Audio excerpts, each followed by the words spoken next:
L'année 1993 marque un tournant dans le monde des arts martiaux. Rorion Gracie, fils aîné d'Helio Gracie, crée aux États-Unis l'UFC, l'Ultimate Fighting Championship. Dans la pure tradition du Vale Tudo brésilien, les meilleurs combattants d'arts martiaux, toutes disciplines confondues, s'affrontent dans une arène octogonale et grillagée, sans limite de temps.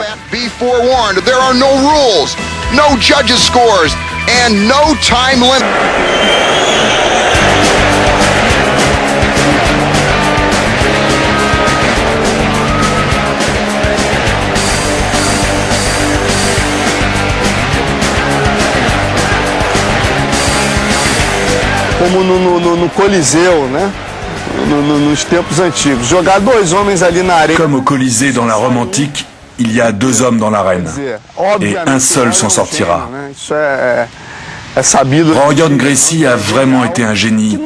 Son idée brillante était de prouver la supériorité du Jiu-Jitsu à travers son frère Royce, qui était moins costaud que les autres combattants.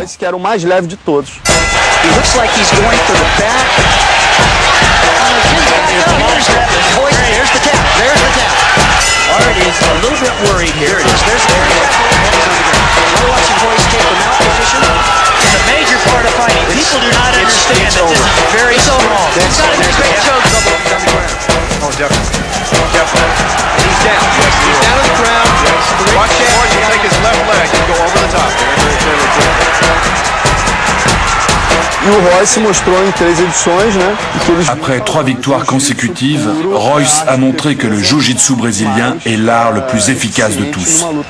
Et là, ça a été la révolution dans le monde des sports de combat. Au début, tout le monde en voulait au Gracie, mais plus tard, des combattants de karaté, de muay thai, de judo, de lutte, tout le monde est venu au Jiu-Jitsu. Ils ont tous découvert l'importance de cet art, et là, ça a été le choc. Le Gracie Jiu-Jitsu, c'est se battre sans se faire taper.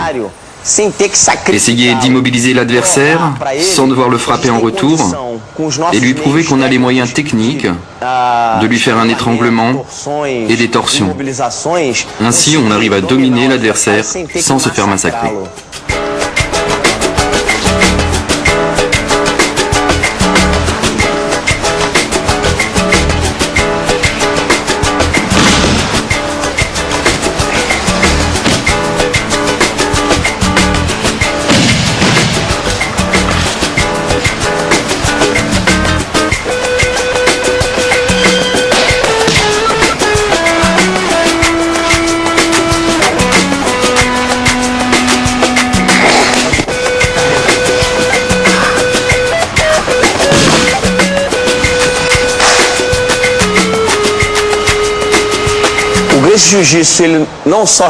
Le Gracie Jiu-Jitsu n'a pas seulement changé le monde des arts martiaux, il l'a révolutionné et pour longtemps.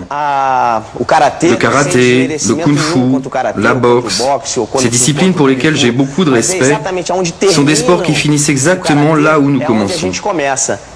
La plupart de ces sports de combat n'ont pas beaucoup de connaissances au corps à corps. Ça ne sert à rien d'être bon à la boxe ou au karaté si vous ne savez rien de la lutte au corps à corps.